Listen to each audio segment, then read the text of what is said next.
Di video ini gue akan kasih lihat buku-buku yang didapat dari bulan Januari kemarin sampai bulan April ini. Yang jumlahnya itu ada sekitar kurang lebih sih 30 buku fisik dan juga beberapa buku digital. Penasaran sama judul-judulnya? Ikutin terus videonya. Hey fellas, welcome back to my YouTube channel. My name is Saya. Kita langsung mulai aja ya, karena di depan gue nih udah ada tumpukan buku-buku yang jumlahnya lumayan.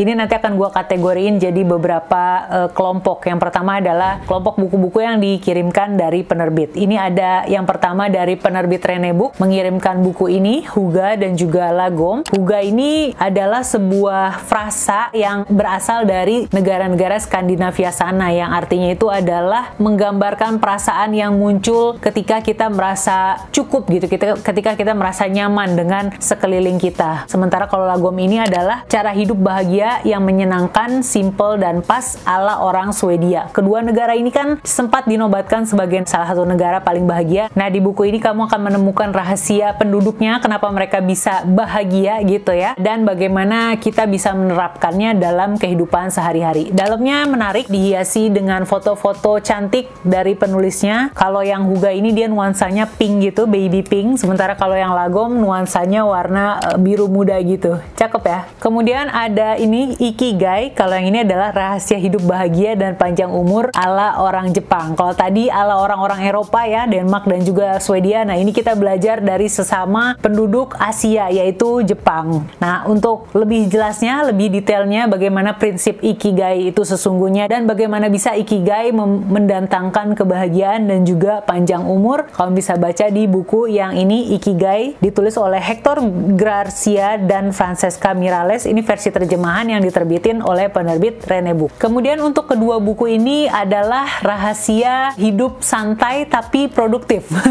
Kalau yang ini, The Little Book of Sloth Philosophy, ini kita akan belajar cara hidup ala hewan bernama kukang. Kamu tahu kan kalau kukang itu dia kalau gerak lambat banget gitu ya. Nah, kita bisa meniru sifat-sifat dari kukang yang bisa kita terapkan dalam kehidupan sehari-hari supaya hidup kita tuh nggak melulu sibuk gitu ya, nggak melulu ngerjain banyak hal gitu ya. Tapi gimana caranya kita tetap santai dan di sisi lain juga tetap produktif. Nah, kalau bisa baca yang ini nih, bukunya tipis. Terus juga untuk yang ini, The Lazy Genius Way, kurang lebih konsepnya sama. Jadi penulisnya Kendra Adachi menyampaikan gagasan bahwa malas pun sebenarnya adalah sebuah tindakan yang jenius. Tapi malas yang gimana dulu gitu. Di sini dia menyampaikan konsep-konsep bahwa untuk mengerjakan sesuatu kita tuh harus pilih-pilih gitu. Mana yang penting buat kita, mana yang enggak, dan gimana cara menghadapi puluhan to-do list yang sepertinya hadir setiap hari gitu ya. Nah, buat kamu yang ngerasa overwhelmed tiap hari tuh kayaknya ada aja gitu, banyak banget yang harus dikerjain. Nah, coba baca judul The Lazy Genius Way yang ditulis oleh Kendra Adachi. Ini versi terjemahan yang diterbitin sama penerbit Renebook. Kemudian ada sebuah buku puisi berjudul Every Word You Cannot Say yang ditulis oleh INS Thomas. Buat kamu yang ikutin channel ini pasti tahu ya, ini adalah salah satu buku puisi yang jadi best books versi gue di tahun 2021 kemarin. Gue baca versi bahasa Inggrisnya dan ternyata penerbit Renebook sudah menerbitkan versi terjemahannya yang isinya bener-bener sama gitu, sama versi Inggrisnya. Ada ilustrasi-ilustrasinya dan juga susunan kata yang menarik. Jadi buat kamu yang mungkin lagi cari buku puisi temanya bukan tentang cinta tapi tentang mental health, pokoknya buku ini tuh, gue merasa buku ini tuh ada menyuarakan apa yang ada di pikiran gue, apa yang ada di pikiran gue tapi nggak bisa dikatakan secara lantang. Ya sesuai judulnya lah, Every Word You Cannot Say. Setiap kata-kata yang nggak bisa gue ucapkan semua dituliskan di sini. Jadi setiap lembarnya kayak gue, iya ini gue banget. Yang kedua adalah kiriman dari penerbit Haru Group. Ini gue dikirimin karena kita kerjasama dalam satu project. Terus gue request untuk dikirimkan buku ini, Absurd, yang ditulis oleh Steffi Anindita. Ini adalah novel romance gitu ya, tapi ada bumbu thrillernya karena si tokoh perempuannya ini adalah dokter forensik, sementara pacarnya itu adalah seorang anggota geng serpent alias kayak geng-geng mafia gitu deh.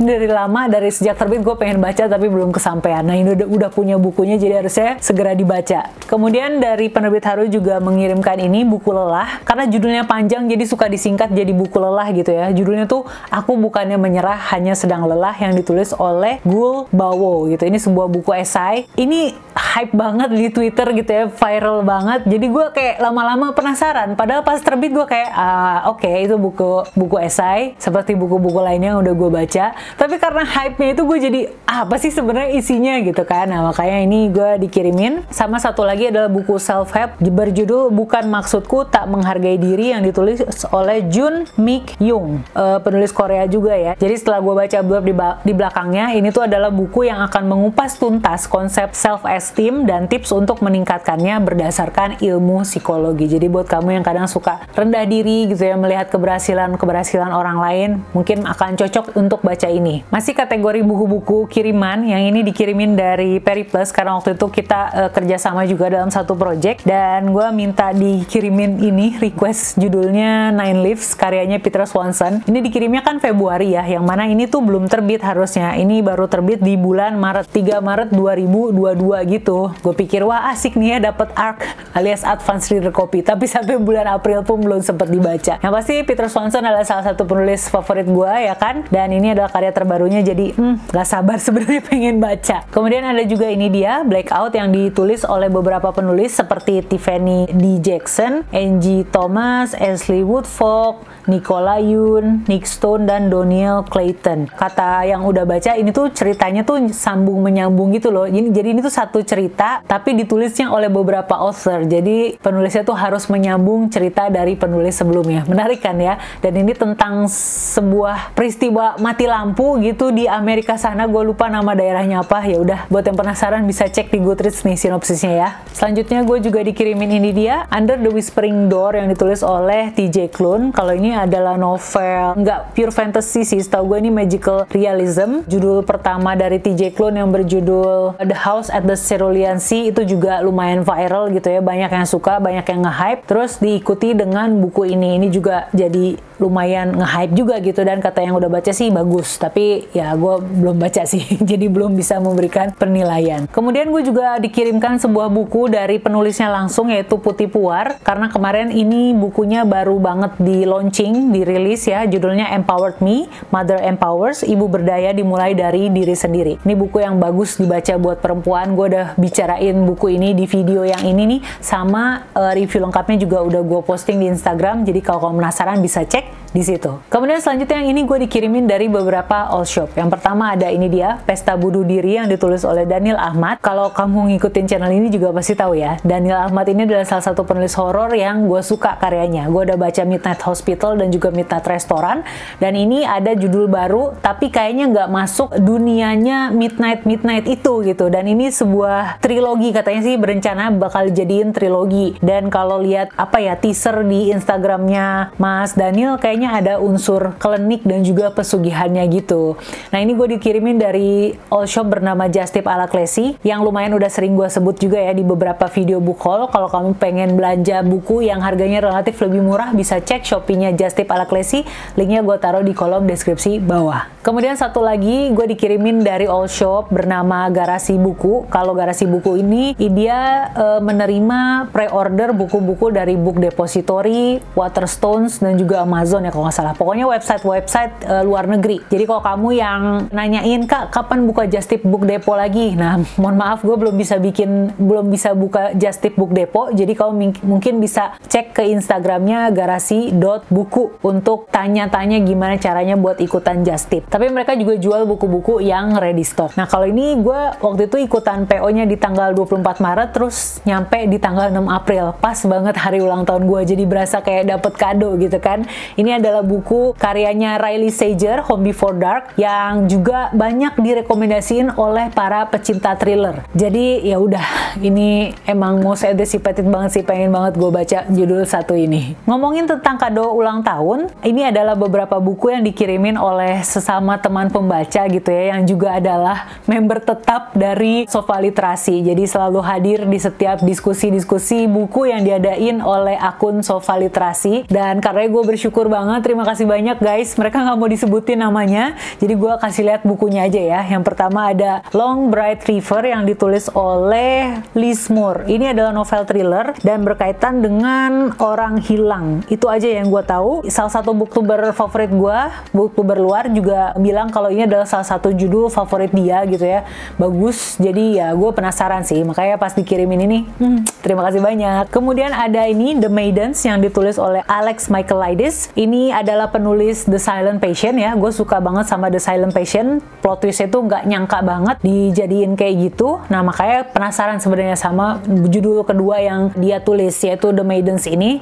Tapi ini kan gue udah baca ya, udah sekitar 2/3 buku lah, udah di halaman 230-an gitu. Entah kenapa gue kayak kurang bisa relate sama tokoh utamanya. Bukan nggak bisa relate, nggak bisa terkoneksi gitu sama pikiran-pikirannya si tokoh utama. Tapi ini ketolong sama unsur misterinya. Jadi si tokoh utamanya bernama Mariana itu pengen cari tahu siapa sebenarnya pelaku pembunuhan beruntun yang mana korbannya itu adalah mahasiswi dari kampus Saint Christopher's, tempat dia dulu kuliah di situ, dan ponakannya juga lagi kuliah di situ gitu. Ketolong sama itu dan juga sama narasi tempat Saint Christopher's itu sendiri gitu. Menurut gue narasinya cukup detail di sini dan bikin gue jadi bisa ngebayangin betapa indahnya kampus tersebut. Nah, itu aja yang bikin ketolong gitu kan.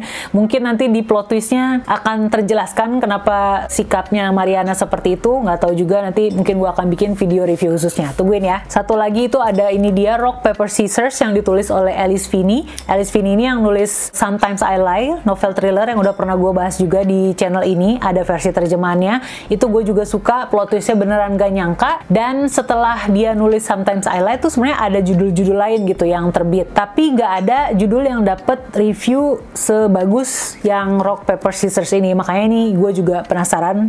Thank you banget yang udah ngirimin judul ini. Yaudah, gue baca dulu ya. Yang ini adalah kategori buku-buku yang gue beli sendiri. Dan karena tadi kita lagi ngomongin novel thriller ya, ini juga adalah novel thriller yang udah lama banget jadi wishlist gue, tapi masih maju mundur buat beli. Terus pas kemarin ada acara diskonan namanya Periplus Butopia, langsung aja gue borong. Yaitu yang pertama ada Invisible Girl yang ditulis oleh Lisa Joule. Lisa Joule ini juga salah satu penulis thriller yang lumayan banyak gitu fansnya. Tapi gue belum pernah sekalipun atau satupun baca karyanya dia, makanya pengen coba dari yang Invisible Girl ini. Terus satu lagi ini ada The End of Her yang ditulis oleh Shari Lapina. Shari Lapina ini sebenarnya karya yang udah gue baca tuh nggak segitu bagus sih, tapi ada yang menarik gitu dari cara dia menarasikan cerita. Terus juga suspense-nya tuh selalu dapet di setiap judul yang gue baca. Tapi yang sejauh ini gue suka banget masih judulnya itu adalah An Unwanted Guest. Dan nggak tahu nih yang terbaru ini bakalan sebagus itu, bakalan semenarik itu atau enggak, I don't know. Kemudian ini adalah beberapa buku yang gue beli di awal tahun, dan belinya tuh nitip sama temen. Jadi dia kayak punya koleksi buku-buku yang dijual dengan harga khusus. Yang pertama gue beli ini dia, Little Red Riding Hood. Ini tuh harganya jadi 20.000 apa 30.000 ya? Gue lupa, pokoknya murah banget, padahal harga aslinya tuh 150.000 kan. Makanya pas dia tawarin buku ini dengan harga segitu, langsung gue samber. Ini kan sebuah retelling alias diceritakan ulang gitu ya oleh Mbak Rui Mehta, dan ilustrasinya itu dibuat oleh Pola. Ini belum gue buka segelnya, tapi penasaran sama ceritanya Mbak Rui di novel yang ini, di cerita yang ini. Kemudian gue juga nitip dia untuk beli ini, Bau Sastra Lelembut, dan juga Agatha Christie yang Cat Among the Pigeons. Karena waktu itu dia lagi main ke gudangnya Gramedia yang saat itu lagi ngadain diskon 50% all book gitu. Semua buku di diskon 50%. Jadi gue nitip beli dua ini. Tapi lucunya, ini kan harganya tuh jadi 45.000 gitu ya. Terus pas minggu depannya ternyata ada online book fair di gramedia.com yang mana judul ini tuh didiskon 90%, harganya jadi cuma 9.000. Ya udah deh, nggak apa-apa. Belum jodoh berarti sama buku yang harga 9.000 itu. Kemudian di online book fair yang sama, gue justru beli ini dia, Gadis Minimarket yang ditulis oleh Sayaka Murata. Ini gue belinya di akun Gramedia yang ada di Lazada. Karena gue udah lama banget nggak pakai Lazada ya. Pas buka aplikasinya tuh gue dapet voucher diskon sebesar 30.000 kalau nggak salah. Nah, akhirnya gue pakai buat beli buku ini, dan akhirnya gue cuma bayar 20.000 buat judul yang satu ini. Selanjutnya ini gue beli di online shop AWL Bookstore ya. Ada Sang Alkemisnya Paulo Coelho. Ini adalah salah satu buku yang masuk ke kategori 40 Before 40 alias buku-buku yang pengen gue baca sebelum masuk ke umur 40 ya. Terus juga di situ di AWL Bookstore gue beli ini dia, Ketika Aku Tak Tahu Apa Yang Aku Ingin inginkan. Kalimat-kalimat kehidupan yang mengembalikan diriku yang hilang, ditulis oleh John Sung Hwan. Gue suka penasaran kenapa kalau penulis Korea ya nulis buku atau esai itu judulnya panjang-panjang kayak gini. Ada yang udah baca buku ini belum? Kasih tahu pendapatnya di kolom komen ya. Kemudian gue juga beli The Arson Project yang ditulis oleh Akai Gita. Ini adalah buku yang kita baca barengan antara Februari atau Maret. Kemudian di acara diskonan Butopianya Periplus, gue juga beli buku non-fiksi, yaitu ini dia, Madam C.J. Walker Builds a Business. Ini tuh masuk ke serinya Rebel Girls. Kalau kamu tahu ada buku judulnya Rebel Girls gitu ya. Yang ini nih covernya nanti gue taruh di sini. Nah ternyata dia punya seri-seri lainnya dan salah satunya yang ini. Ini tuh udah gue incer banget dari sejak ngeliat iklannya atau story-nya akun Periplus Setiabudi, dan akhirnya kemarin kebeli juga. Kemudian gue dapet ini Little Women dari subscription box bernama Darcy Crate. Itu tuh subscription boxnya dijual dari bulan Desember, tapi baru dikiriminnya tuh bulan Januari pertengahan kalau nggak salah. Dan di dalamnya tuh ada buku ini dia, Little Women yang versi terjemahan, diterbitin sama penerbit Konita. Kalau yang ini The Midnight Library, ini adalah hasil tukeran di acara, bukan tukeran sih, ini hasil dikirimin di acara Secret Cupid-nya BookTube ID. Apa itu Secret Cupid? Nah, kamu bisa nonton video yang ini untuk tahu detailnya. Sementara untuk buku digital yang gue dapetin dari selama 4 bulan ke belakang itu ada The Daily Stoic-nya Ryan Holiday, terus juga gue beli The 4-Hour Work Week-nya Tim Ferriss. Kedua buku ini tuh masuk di daftar 40 Before 40, buku-buku yang pengen gue baca sebelum umur 40 ya, dan udah ada bukunya nih, tinggal gue baca aja. Terus kemarin pas World Book Day alias Hari Buku Sedunia tanggal 23 April, Kindle tuh bagi-bagi buku gratis. Biasalah ya, setiap tahun selalu seperti itu, dan untuk tahun ini gue memutuskan untuk mendownload buku yang berjudul The Easy Life in Kamusari yang ditulis oleh Shion Miura. Ini Shion Miura itu yang nulis ini kan ya, kalau nggak salah, Merakit Kapal. Ntar gue taruh covernya di sini. Banyak yang bilang itu bukunya bagus, makanya gue penasaran sama judul ini. Lalu satu lagi itu gue download judulnya An Eye for an Eye. Kalau ini katanya tokoh utamanya itu adalah seorang detektif perempuan, makanya gue penasaran. Agak PR kalau gue angkat buku-bukunya di depan kamera, yang pasti tadi udah gue hitung, totalnya ada sekitar 30 buku fisik dan juga 4 buku digital yang sudah gue dapatkan dalam kuartal pertama 2022 ini. Gimana dengan kamu? Udah beli berapa buku nih dalam kuartal pertama? Bisa share di kolom komen di bawah ya. Atau ada nggak buku-buku yang tadi gue kasih lihat yang udah kamu baca? Juga bisa sampaikan opininya di kolom komen di bawah. Untuk komik atau manga yang gue beli selama 4 bulan ke belakang itu akan dibikinkan video terpisah ya, karena takutnya ada yang suka baca tapi belum tentu suka baca komik. Jadi itu video akan khusus buat kamu yang emang suka baca komik atau manga. Videonya akan tayang kayaknya minggu depan sekitar hari Rabu atau Kamis, jadi tungguin aja. Sementara itu kalau kamu pengen nonton video book haul dari tahun-tahun sebelumnya, bisa cek di video yang ini dan video yang ini. Tapi sebelumnya jangan lupa like dulu kalau kamu suka, subscribe juga ke channel ini, dan kita ketemu di video yang ini dan yang ini. See ya!